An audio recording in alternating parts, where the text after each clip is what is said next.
Falta coesão no ministério que você trabalha na igreja, falta união, discernimento, um alinhamento de visão. Na verdade, o ministério tá uma bagunça lá.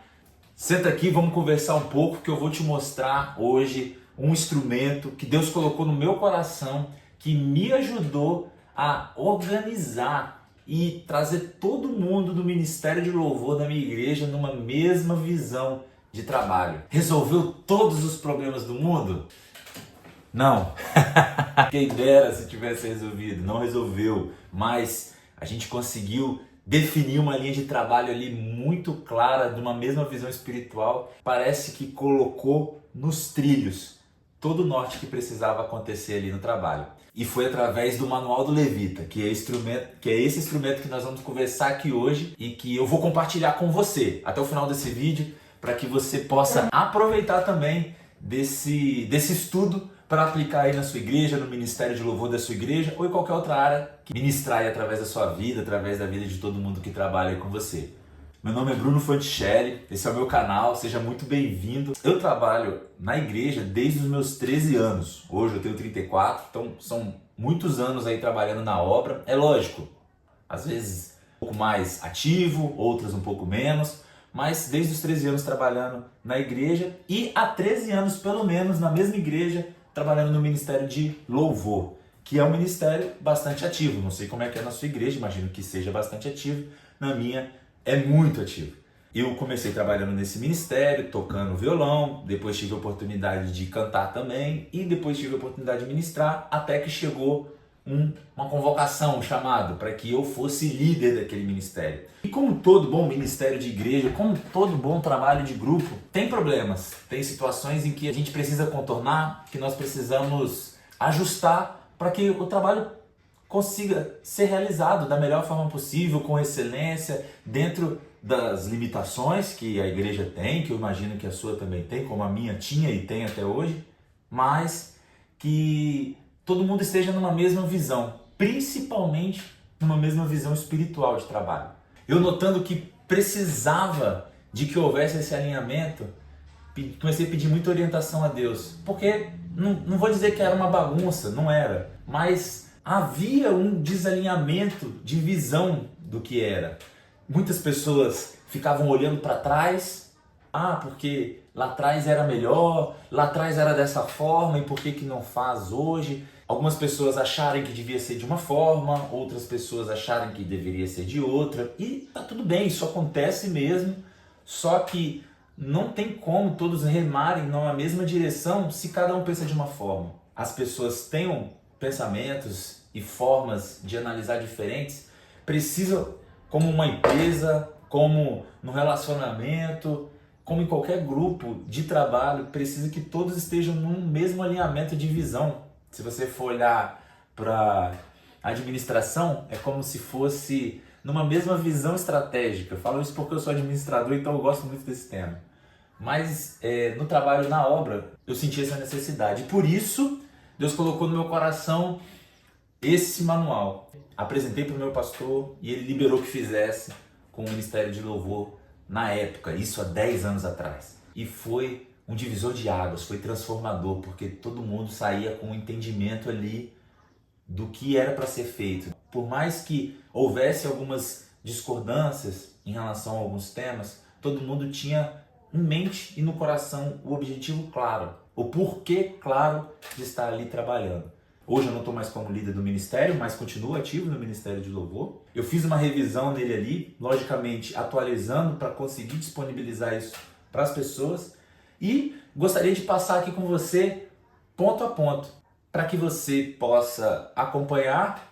Eu vou deixar, não sei onde eu vou deixar aqui assim, um espelho da tela, eu estou aqui com ele em PDF na mão. Meu objetivo aqui não é fazer o estudo com você, mas é só para te dar uma visão daquilo que nós trabalhamos ali. E é lógico, você tem a liberdade e deve adaptar de acordo com a visão espiritual da sua igreja, do seu ministério, da sua liderança, dos pastores, para que faça sentido para a realidade de vocês, para ser um material para te dar inspiração, para que você não precise ficar buscando gastar, investir, mas sim conseguir fazer um trabalho ali com o que você já tem disponível nas mãos. Então vamos lá? Aqui o Manual do Levita, você vai ver que a capa dele é bem datada, porque ele é de 2014, e eu resolvi deixar como uma homenagem mesmo ao momento em que ele foi elaborado, concebido, construído. Então aí um versículo bem conhecido, principalmente para quem trabalha no Ministério de Louvor, que, no entanto, está chegando a hora, de fato já chegou, e que os verdadeiros adoradores adorarão o Pai em espírito e verdade. São esses os adoradores que o Pai procura. João 4, 23. E aí a gente entra para uma apresentação, um breve texto explicando quando foi escrito, para quem foi direcionado esse manual, e para que você possa ter uma observação aí, para que você possa usar a Bíblia. Não deixe de usar a Bíblia junto com o manual, porque a Bíblia é a base da nossa vida e ela está acima de qualquer documento, qualquer coisa que esteja escrito aqui. Então, primeiro a Bíblia, depois você segue por aqui. E deixar aí um registro, uma homenagem aí para o meu pastor, que Deus já chamou por ele, né? Já foi chamado para a glória, pastor Valdeli, que foi a pessoa que aprovou esse estudo que nós fizéssemos ali. Aí a gente vai para a primeira parte, que é entendendo a base da servidão. E essa frase eu gosto muito, que é: não é possível conduzir alguém a um lugar onde nunca estivemos. E aí é a profundidade, a base de quem serve na igreja, não só no Ministério de Louvor, mas em todas as áreas da igreja. Precisa ter uma base. E aí eu deixei aí alguns versículos chaves, mas de forma prática: oração, ler, meditar e aplicar a palavra e buscar viver em santidade. É a base do trabalho na obra, na igreja. Todo servo que se coloca à disposição para trabalhar na obra, ele precisa ter isso no coração. E é engraçado pensar como que nós vamos monitorar isso. Eu até deixei isso escrito aqui, se você for ver na página 3. Não cabe avaliar a entrega da outra pessoa nesses pilares. Não tem como a liderança avaliar se a pessoa está orando, se a pessoa está lendo a palavra de forma frequente na sua vida, se a pessoa busca viver em santidade ou só está fingindo. Não tem como. Porém, os frutos desses pilares a gente consegue enxergar. Então, quando tem uma pessoa que está baseada nesses 3 pilares, não quer dizer que a pessoa seja perfeita, tá? Mas se a pessoa está baseada nesses 3 pilares, você consegue ver os frutos do Espírito sendo manifestados na vida dela. Então não precisa, não é algo que eu como liderança na época ficava cobrando. Ei, você está lendo a Bíblia quantas vezes por semana? Ei, vamos faz um jejum assim. É lógico que chamar, fazer um estudo, orientar, fazer um jejum todo mundo junto, é legal. Mas isso faz parte da vida devocional de cada um.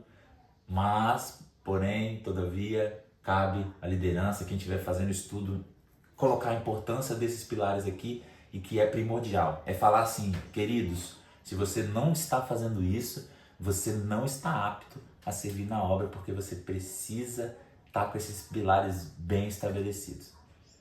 E aí a gente vai para uma segunda parte, que é o primordial para o trabalho na igreja. Eu coloquei aqui alguns pontos que Deus colocou no meu coração na época que eu acredito ser importantíssimos para servir na obra. Compromisso com amor, ou seja, a pessoa não recebe, algumas igrejas, né, outras até recebem, mas da grande maioria que eu conheço, não se recebe, com exceção das lideranças, para se trabalhar no Ministério de Louvor, para estar no Ministério Infantil. A pessoa trabalha por amor. E aí a ideia é que você tenha esse compromisso com esse amor, que é um mandamento de Cristo. Não só para estar ali, cumprir os horários, mas para servir ao outro, para servir a Deus e a sua igreja, de saber que se você tem um compromisso de estar escalado para ser professor, para ministrar, as pessoas contam com você e é uma forma de você abençoar a vida das outras pessoas que estão ali. O segundo ponto que a gente entende interessante é a frequência na igreja. Não tem como servir se você não frequenta a sua igreja. É importante para o desenvolvimento da igreja, para a relação da comunhão da igreja com você e para o seu próprio desenvolvimento, para o meu próprio desenvolvimento. Na igreja, por mais que haja imperfeições e existem, né, falhas na instituição igreja, no momento da organização, assim, por falhas humanas mesmo, não na instituição criada, idealizada por Cristo, mas na falha do homem, da organização, existem essas falhas porque as pessoas que estão ali são falhas, mas a igreja é o lugar onde nós somos afiados. Como coloquei aqui, afiados, cuidados e enviados. Ou seja, se tem um lugar para Deus trabalhar os frutos do Espírito, para a gente ser enviado para o mundo e estar preparado para lidar com as coisas do mundo, é na igreja. Ali a gente vai ter problemas que tem no mundo, porque tem pessoas na igreja que são as mesmas do mundo, têm os mesmos problemas. Ali não são pessoas santas, são pessoas buscando a santidade. Então, a frequência na igreja é importantíssima para a pessoa estar preparada a desenvolver o trabalho e até estar nessa mesma visão. Promoção da paz precisa ser pessoas que colocam o reino acima das preferências pessoais. Picuinha, orgulho de fazer do seu próprio jeito. Isso é um problema muito grande, porque, por exemplo, no Ministério de Louvor, se a pessoa não toca o hino que ela gosta, ela já fica de birra. Se tem um hino que você não gosta e vai tocar, a pessoa já fala, esse hino eu não gosto, então eu não vou cantar direito. Isso é promoção da paz, isso é estar colocando o reino acima, e a gente já entra no quarto ponto, que é a edificação dos outros. Eu tenho que fazer só o que eu gosto, ou eu tenho que fazer para edificar os meus irmãos? Eu costumo brincar que eu não gosto muito de hino de celebração. Não é que eu não gosto, é que eu sempre prefiro os hinos devocionais de adoração. Aqueles que quebrantam, que colocam Deus acima de tudo e que nós nos derramamos na presença dele. Hinos muito agitados, assim, eu não curto tanto, não ouço tanto eu no meu íntimo. Lógico que na igreja a gente toca, a gente canta, ministra, mas eu sei da importância desses hinos, eu sei da importância de ter celebração, de ter alegria na igreja. E aí nós estamos ali para servir, para edificar uns aos outros. Então se colocar à disposição para servir até diferente daquilo que é a nossa preferência pessoal. Apoiar o ministério, que é uma das verdades, que é uma complementação disso. Às vezes você não gosta necessariamente de uma celebração, mas você está ali, você está cantando, você está tocando, então você vai se esforçar para entregar o melhor dentro daquilo ali, sendo apoio, coluna para o seu ministério, estando preparado sempre. Faltou alguém, passou mal? Esteja de prontidão, esteja pronto, esteja firme. E obediência, que talvez seja um dos temas, dos assuntos mais difíceis para poder tratar, porque a maioria das pessoas não aceita baixar a cabeça, a maioria das pessoas tem a questão do orgulho, eu tenho a questão do orgulho, e isso era uma coisa que precisava ser trabalhado naquele momento no ministério. Hoje um pouco menos, porque a gente conseguiu evoluir nessa direção. E a obediência, como você vai ver aqui, ela revela a maturidade espiritual e reverência ao Senhor. Não é fazer tudo sem debater ou sem ter uma opinião própria, mas é entender cada papel e posição que tem dentro do trabalho na igreja, para estar debaixo da bênção. Por mais que hajam coisas que na prática, no operacional, você não concorde totalmente, mas faça um exercício de ser obediente. E isso é tão difícil, porque é uma necessidade diária de se trabalhar a obediência, a servidão, a reverência ao Senhor, de estar submisso à liderança, ao pastor, aos líderes. Isso é muito difícil mesmo, principalmente quando tem coisas que a gente não concorda muito. Eu acredito muito no diálogo, muito no poder do discernimento do Espírito, para se conversar, para se chegar numa melhor solução para todos. No entanto, sempre quando nós somos servos, nós temos que entender que nós devemos ser obedientes. Então, por mais que nós não concordemos, por mais que a gente não esteja em ponto de concordância no sentido de uma coisa e outra, o coração precisa ser de servo obediente, para obedecer a Deus e ter sabedoria do Espírito para seguir o direcionamento do pastor e da liderança. Tá gostando até aqui? É um prazer estar compartilhando isso com vocês, essa é a primeira parte desse vídeo, e eu vou já disponibilizar aqui para você o link para você conseguir baixar esse PDF de graça, tá?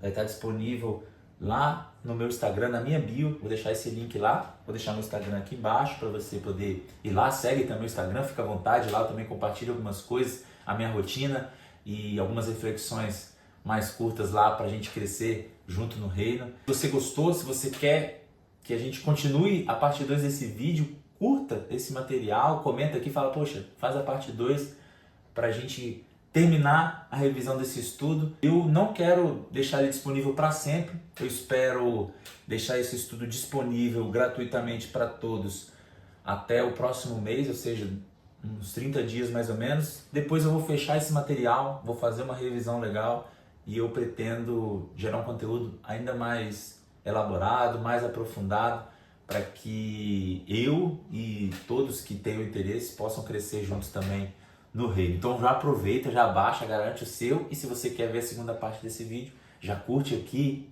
e comenta para que eu saiba que esse conteúdo foi relevante para você e que o YouTube também indique ele para ajudar e apoiar no ministério de outras pessoas. Que Deus te abençoe, fique na paz.